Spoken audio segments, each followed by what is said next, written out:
Bom dia, birdlings! It's time for a transatlantic migration on Out There with the Birds with your hosts, Ben Lizdas and Bill Thompson, two guys who would appreciate a little more legroom than Coach.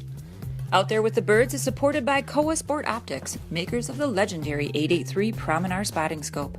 Visit sportingoptics.kowa-usa.com to learn more. And by Holbrook Travel. Holbrook Travel's mission is to facilitate a true connection between travelers and destinations. Since 1974, they've taken thousands of travelers on expeditions across Latin America, Africa, and destinations beyond. Learn more at holbrooktravel.com. Additional support comes from the Reader Rendezvous Birding Adventures from Birdwatchers Digest. Come birding with us in our favorite places. Learn more at birdwatchersdigest.com/rr. And now here they are, Bill and Ben.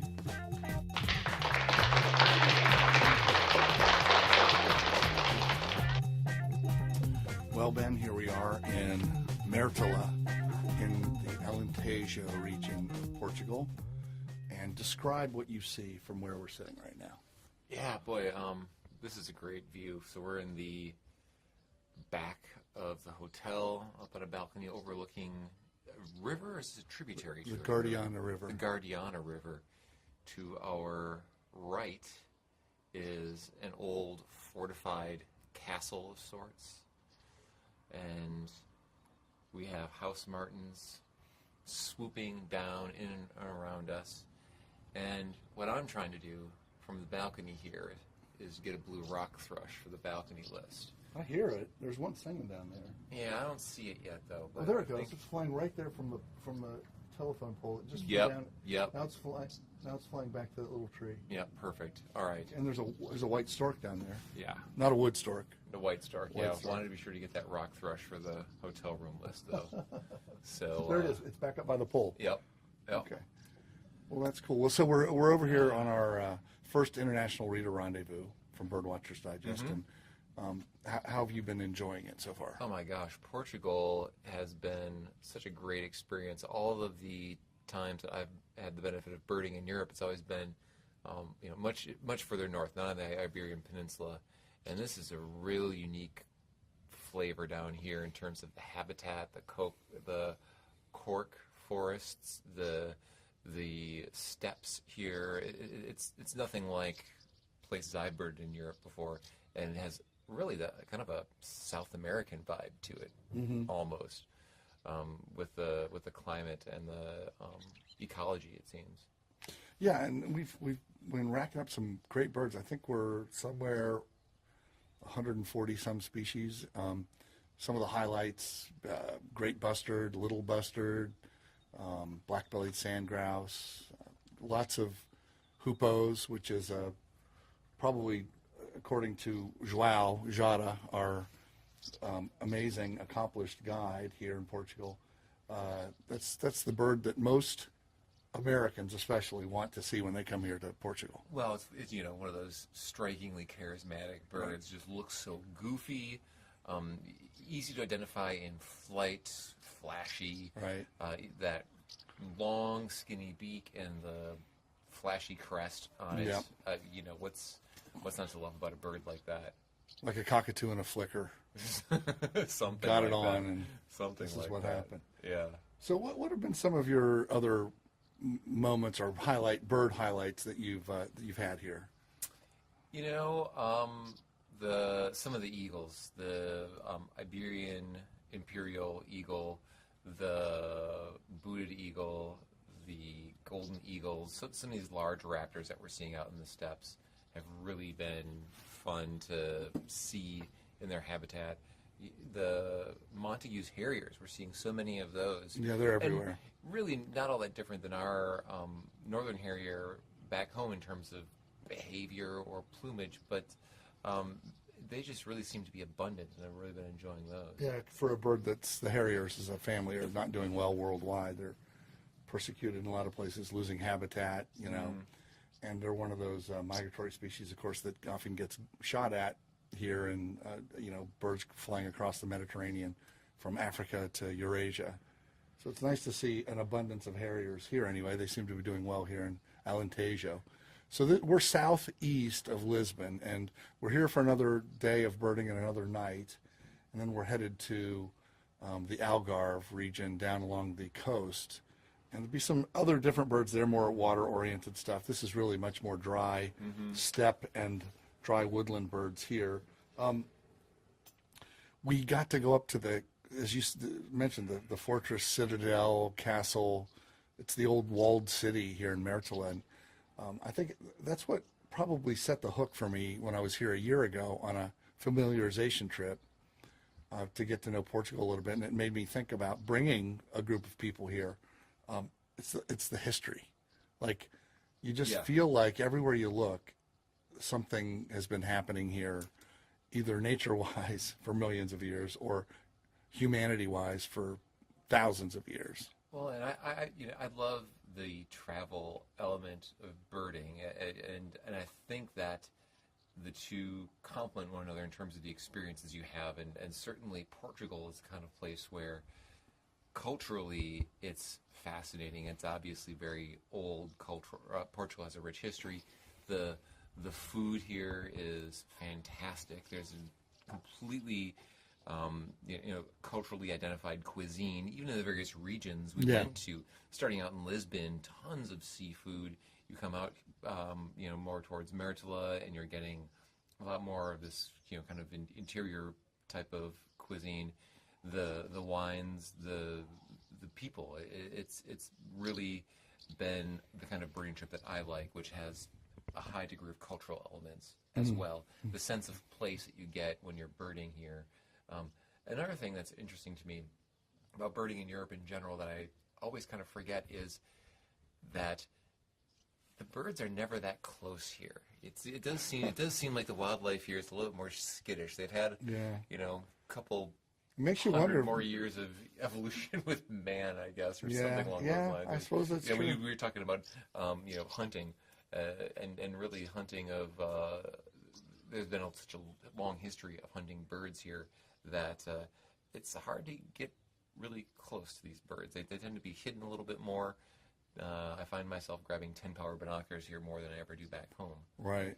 Yeah, I suppose that's true.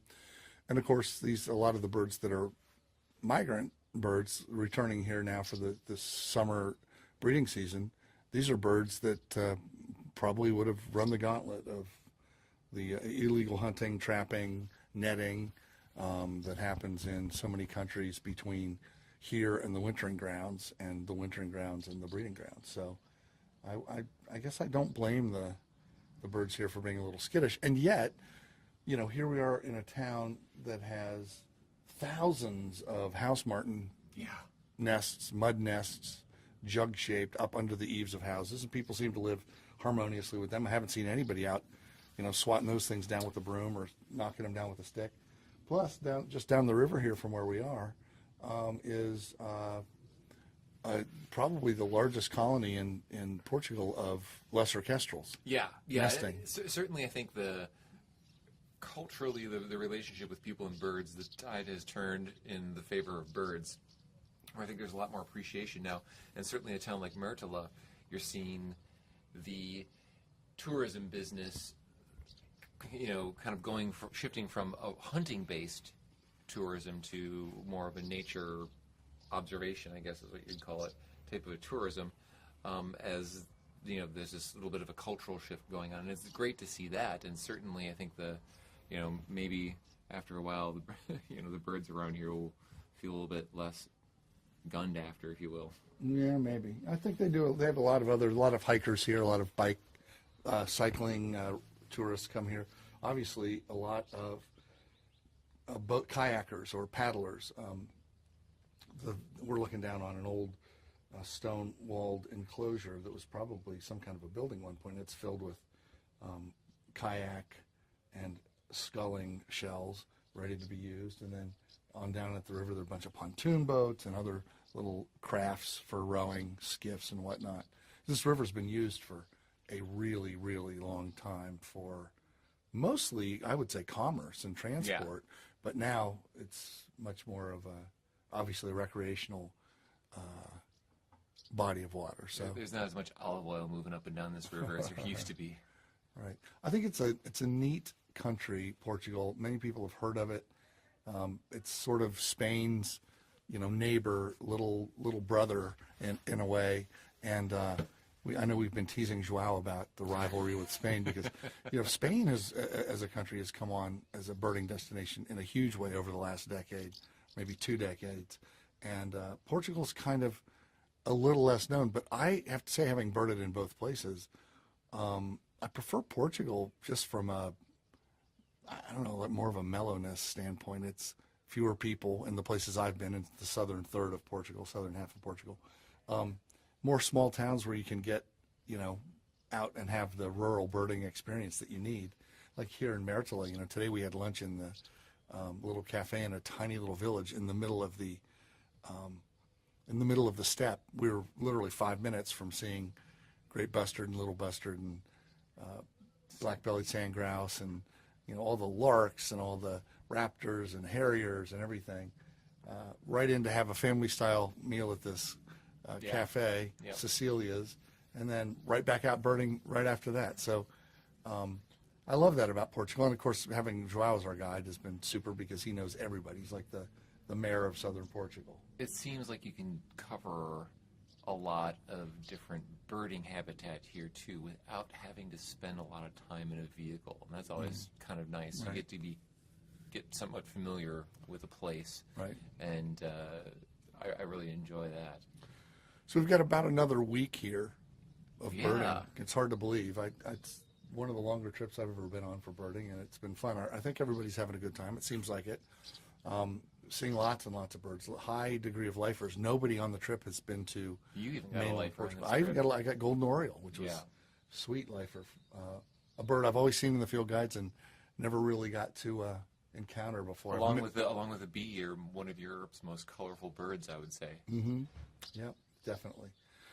So what's up for you after this? Where are you headed to after Portugal? Yeah, after this, it's a quick turnaround time because this time of year, migration is going full swing back home in the United States of America. So we'll be heading back to the States, doing a quick turnaround and going to some of the great migration-based birding events happening back home.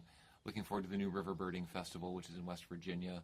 That's always a fantastic event, intimate, week-long event where you are just, kind of going out with the same, relatively smallish number of people in all the nooks and crannies of West Virginia to go see things like Swainson's warblers and, golden wing warblers and black-throated blue warblers. And it's going to be warbler mania pretty much when we get back. And then heading kind of west and north to Ohio to the biggest week in American birding, which is another fantastic event, totally different style of event from the New River. Vastly more people. A lot more people.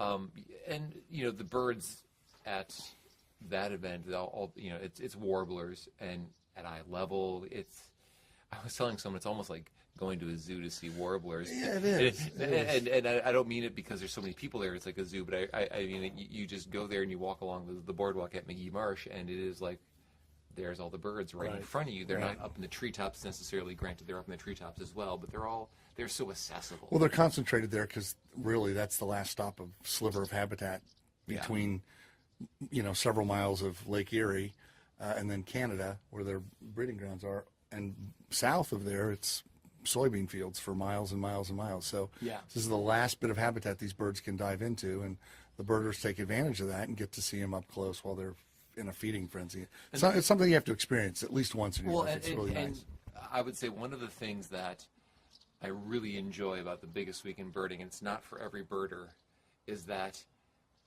the high density of birders. I run into so many people who I know, who I've gotten to know over the years, and it's like a giant family reunion. And all of the people there, for some people, it's a bit of a turnoff, but for me, it's kind of the Woodstock of birding. I think they called it warbler stock. I think it's a fun analogy. It's kind of a point on the calendar you look to and sort of like, all right, there's a critical mass of birders all gathering for a little while, and when it's all done, you're saying, I survived. Right. It's sort of like bird fair is in England. everybody has to go, even if they're not doing a ton of business or, you know, taking in a ton of programs or, you know, going on a ton of field trips. They're still connecting with lots and lots of people. It's very much worth it for that alone. Yeah, absolutely. And then what's in store for you after that? Back to work in the salt mines. You know, it's a once again, you know, we're looking at May, so it's a quick turnaround. So then it's following the migration and getting onto the breeding grounds as we head towards Maine. Oh yeah, Hog Island. Hog Island in Maine, which has seen some incredibly interesting bird news as of late. So, you know, they get a Maine's first record vermilion flycatcher picked up on the osprey cam. Picked up on the osprey cam. Which is great redemption for the osprey cam, because that poor camera, which has been on those birds, those named osprey parents, and for several times in the last couple of years, people have watched in abject horror as a bald eagle has swooped in and snagged the osprey chicks right off the nest over the protests of the osprey parents. And, you know, that to go from that to, hey, what's that red dot on the osprey cam? Oh my gosh, it's Maine's first ever vermilion flycatcher. And then I guess somebody right in that same area just picked up a field fair. So that's big news for Hog Island. And that's a legendary place, of course. A lot of amazing natural history figures have had a hand in either as an instructor or as a participant or as a camp counselor at Hog Island. You know, people like Scott Weidensaul and Roger Troy Peterson and the Crookshanks back in the day, and it's where Project Puffin started with Steve Kress. And you know, these days they get great people up there, Pete Dunn and all kinds of other fantastic, well-rounded natural history people. And you know, Hog Island's one of those places where it's kind of an iconic thing that you've got to go to experience at least once in your life. It's not just about puffins and the seabirds you can get there. It's also about the history of kind of the Audubon movement in America, and also the history of what bird conservation is, because you know, Project Puffin's one of the biggest success stories, conservation success stories of, you know, captive breeding, or not captive breeding, but basically reestablishing a puffin colony, monitoring, and you know, using chicks from another place, a thriving colony, putting them there and playing recordings, hoping those chicks, when they mature a couple years later, will come back from sea to breed, and using puffin decoys. And they've really perfected that, and it's been used elsewhere in the world in other colonial nesting seabird situations to help terns do well, and I think even shearwaters and albatrosses. So it's a cool place, and we'll be up there at the very end of May and the first couple of days of June at our next Reader Rendezvous. Yeah, I mean, can you imagine having more fun than we're getting to have right now? But I suppose that's what you know, birding in April, May, and the beginning of June is all about. I mean, it's high season for bird watchers right now, isn't it? Yeah, what was the line from Spinal Tap? People should envy us. I envy us. All right, Ben. You and I need a shower, and we need to get dressed, and we need to go to dinner with all these people. They're hungry, and we've had a great day of birding, have a great week of birding. Yeah, and there's more to come. More Absolutely. to come. All right, so till next time. From across the Atlantic. See you out there with the birds. Yep.